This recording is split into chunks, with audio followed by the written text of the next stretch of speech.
Assalamualaikum warahmatullahi wabarakatuh. Saya Ummu Hani dari Program Studi Manajemen Pendidikan Islam kelas 3C akan memaparkan materi yang berjudul jenis-jenis perencanaan pendidikan.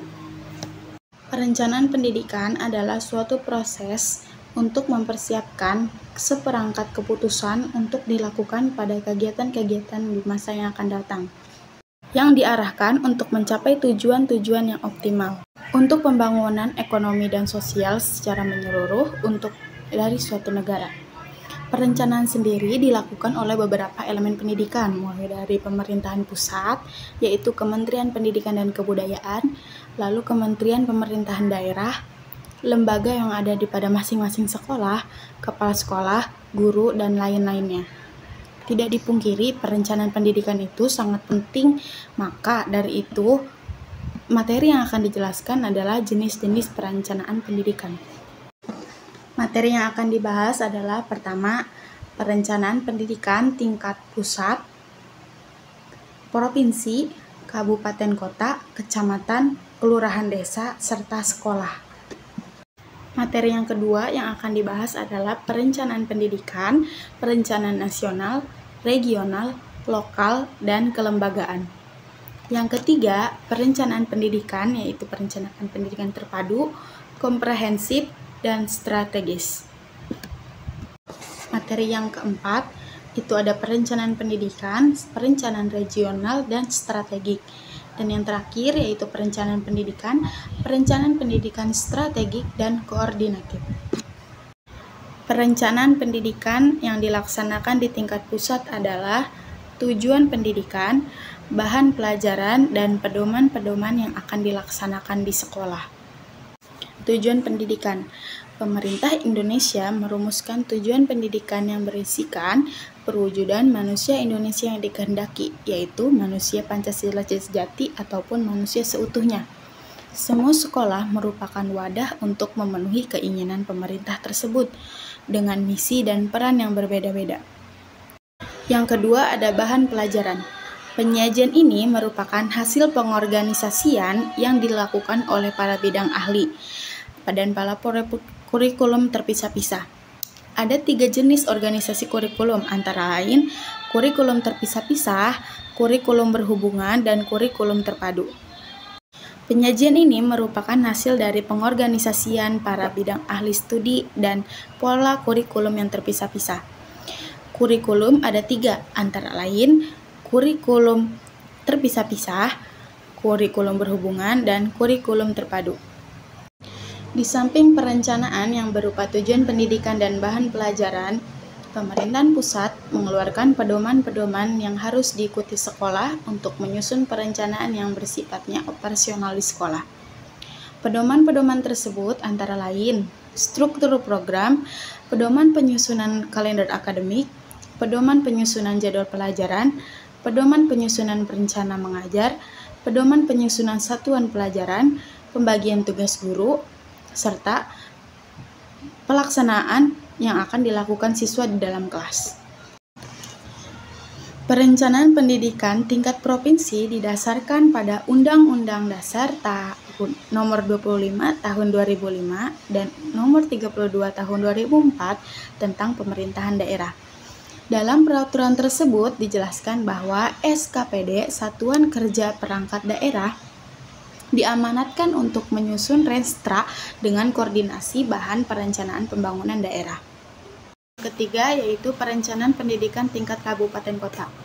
Dalam melakukan perencanaan pendidikan tingkat kabupaten kota, pertama-tama perlu dilakukan analisis terhadap lingkungan strategis untuk mengetahui lingkungan eksternal yang berpengaruh terhadap perencanaan pendidikan tingkat kabupaten kota.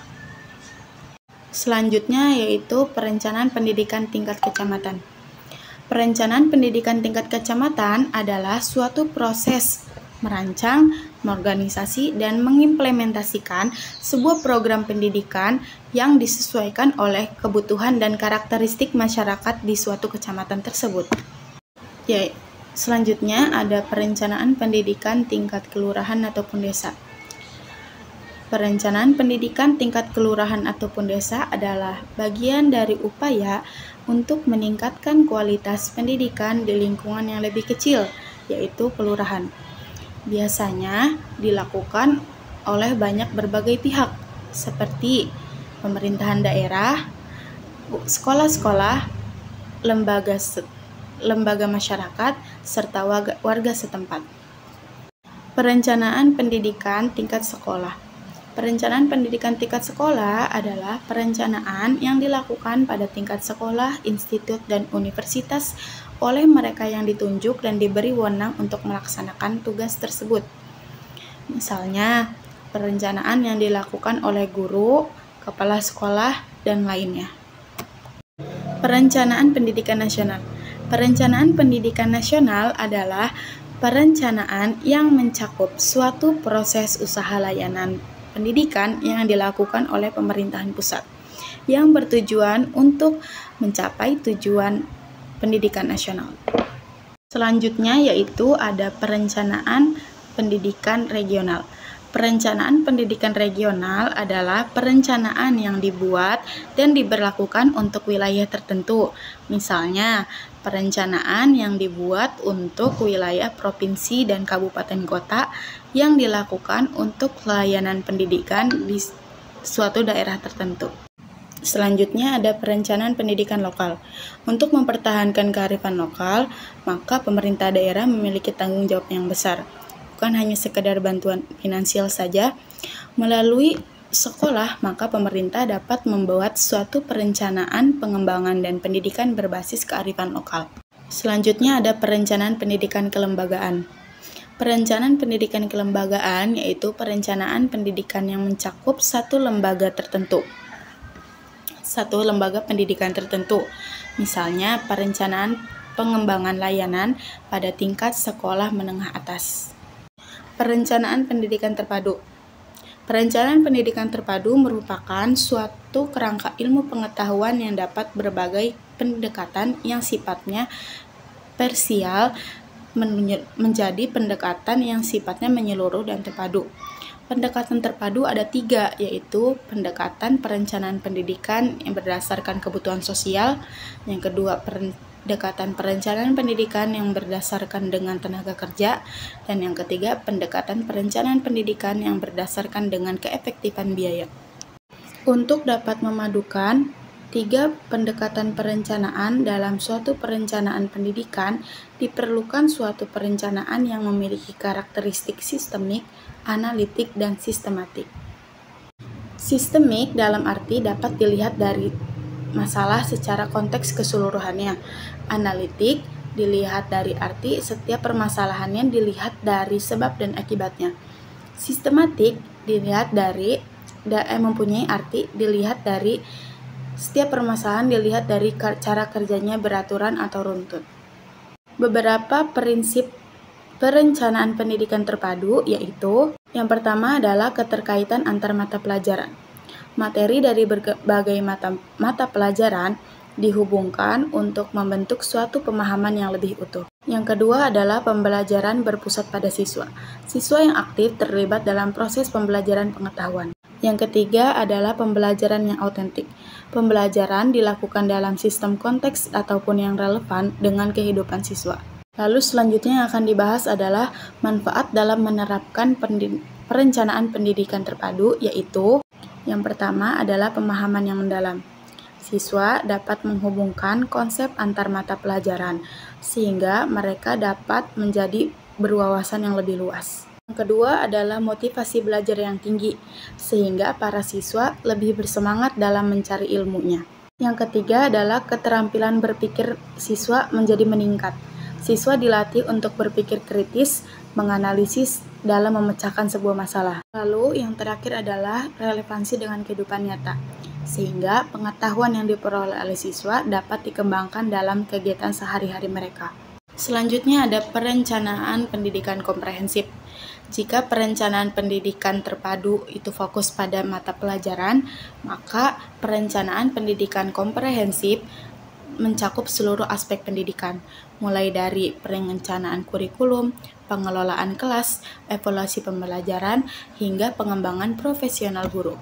Selanjutnya ada perencanaan pendidikan strategis.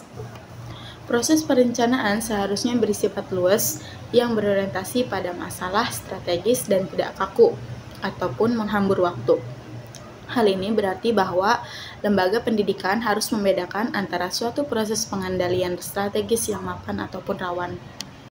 Selanjutnya ada perencanaan rasional, perencanaan pendidikan rasional. Salah satu prinsip perencanaan pendidikan rasional adalah yang berarti disusun secara logis ataupun rasional.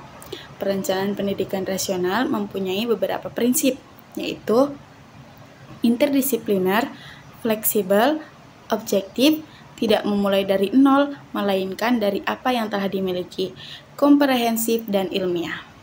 Selanjutnya ada perencanaan pendidikan transaksional. Perencanaan pendidikan transaksional adalah pendekatan dalam perencanaan sistem pendidikan yang berfokus pada aspek operasional sehari-hari dan kegiatan administratif yang rutin. Tujuan utamanya adalah membuat semua proses intuisi sekolah berjalan lancar, termasuk pengolahan jadwal, distribusi sumber daya, dan pelaksanaan kebijakan yang sudah ada. Selanjutnya ada perencanaan pendidikan strategik. Perencanaan pendidikan strategi dapat dikatakan sebagai perencanaan pendidikan dalam waktu jangka panjang. Perencanaan strategi dapat dikaitkan dengan beberapa perencanaan yang lainnya. Digunakan untuk menggambarkan ruang lingkup rencana yang lebih umum. Konsep perencanaan strategik dapat dilakukan pada perencanaan pendidikan. Perencanaan strategik cenderung melibatkan program rencana yang nyata. Berbagai faktor internal yaitu organisasi, serta eksternal yaitu lingkungan harus dipertimbangkan dalam proses perencanaan ini. Jadi harus menerapkan pendekatan sistematis untuk perencanaan pendidikan strategis. Pendekatan sistematis dalam perencanaan strategik bertujuan untuk memberikan landasan yang konseptual bagi perencanaan pendidikan dan berkontribusi untuk memecahkan masalah pendidikan yang kompleks saat ini. Selanjutnya ada perencanaan pendidikan koordinatif. Perencanaan koordinatif adalah perencanaan yang harus menetapkan arah tujuan pelaksanaan sehingga ditetapkan dari hasil tersebut. Hasil tersebutnya tercapai secara efisien dan efektif. Rencana penyiapan biasanya terperinci menggunakan data statistik. Ini mencakup semua aspek pengoperasian sistem yang memerlukan kepatuhan terhadap rencana strategis. Ciri-ciri perencanaan koordinatif yaitu yang pertama, terperinci. Rencana yang disusun secara detail mencakup semua aspek yang diperlukan untuk mencapai tujuan. Yang kedua, ada menggunakan data statistik. Data kuantitatif digunakan sebagai dasar untuk membuat keputusan dan evaluasi. Lalu ada berorientasi pada hasil dan melibatkan banyak pihak. Hanya melibatkan pihak internal dalam sekolah saja, tetapi juga melibatkan pihak eksternal seperti pemerintah, masyarakat, serta dunia usaha. Tujuan perencanaan pendidikan koordinatif yaitu meningkatkan efisiensi, meningkatkan efektivitas, menghindari tumpang tindih, serta yang terakhir, memperkuat kerjasama.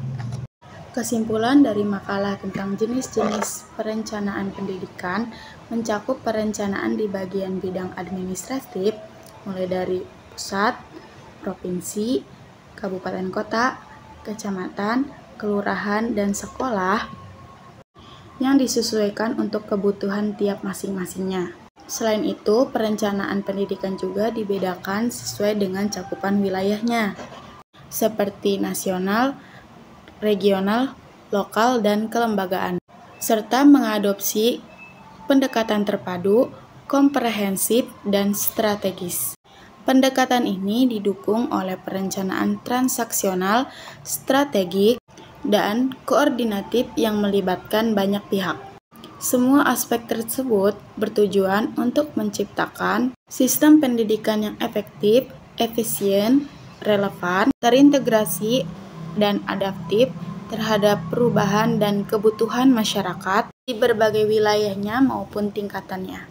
Apabila ada yang ingin ditanyakan seputar materi ini ataupun yang ingin disanggah terhadap materi ini, jika saya ada kesalahan dalam memaparkan materi ini, bisa tulis di kolom komentarnya. Wabillahi taufiq wal hidayah. Wassalamualaikum warahmatullahi wabarakatuh.